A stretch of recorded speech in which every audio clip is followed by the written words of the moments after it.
Before I jump into my history, just talking about presently where I'm at, is I have stumbled on the, I guess, cutting edge of the Roman Catholic Church's initiative around what's called artificial intelligence and peace that was announced this last January. So I'm potentially working with, they have one arm that is focusing on kind of the global regulatory framework. They're getting all the religions around the world to kind of sign on, which they just completed the Eastern religions this past month, actually 2 months ago. And I'm working with some of the eggheads around the ethical kind of framing at the academic level. But while working with them, they talked about there's a tremendous gap in actual case studies on how to begin steering us away from this very frightful direction that we're moving in regarding an unregulated market around AI.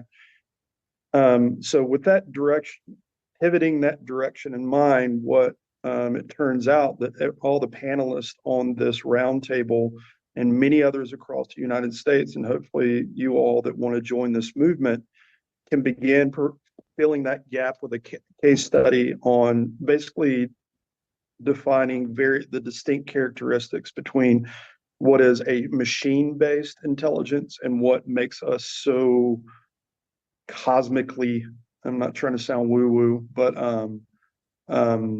significant in terms of what generates what we call consciousness. Without getting too deeply into that, my journey is I was in Boone, North Carolina. I've launched several national movements, and that's deeply honored on being participating with everybody on this roundtable and potentially launching this movement. On renewable energy initiatives, we launched one of the first of 7 across the United States, and I stumbled up into coal country, jumped on board with Van Jones and his Green Jobs movement, which that basically got baked into the first 4 years of the Obama campaign. That basically led the renewable energy movement across the United States to where it is today in many ways as a catalyst. I then jumped into moving to the heart of coal country, where over about a 9-year period, we were able to build a community garden, everything from scratch, community garden, farmers market, linking veterans through entrepreneurship that were growing the food, delivering the food over to restaurants, the federally qualified health center. We developed a pilot food prescription program where we were writing food prescriptions instead of pharmaceutical prescriptions for diabetes and a variety of other diseases. And what was so significant about that with our contemporary discussions is we figured out how to address chronic illness, with the indicator being type 2 diabetes. And that's an indicator for many other systemic issues related to a variety of other diseases. ADHD, the list goes on.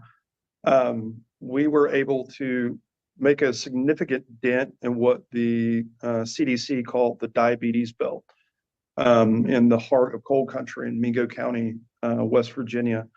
And anecdotally, we weren't able to establish causation, but some correlation that there was a relationship between us getting healthy food into people's guts and drastically lowering type 2 diabetes within just a small 2-year period. From there, and I guess the best way to frame that is a social determinants of health model where we're able to get like healthy food into people's guts.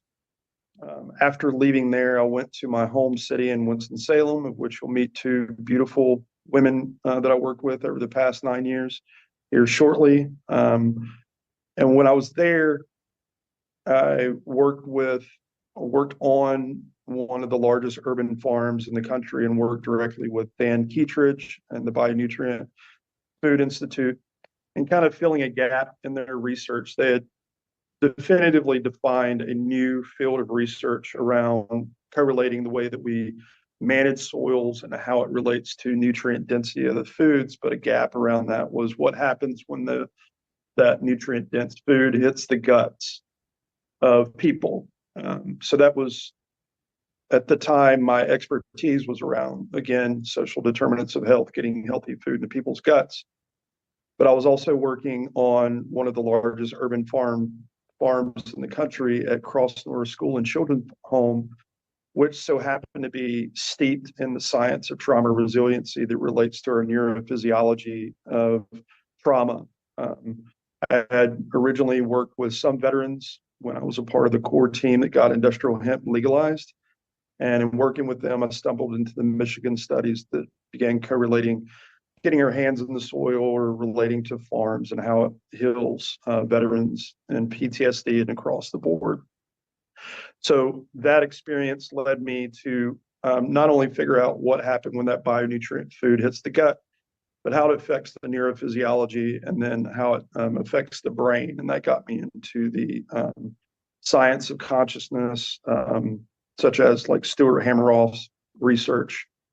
But the holistic model that we were developing through that, we wanted to figure out how to basically start zeroing in on causation of what was causing the reduction in type 2 diabetes. So we developed back in the day when AI was just called algorithms.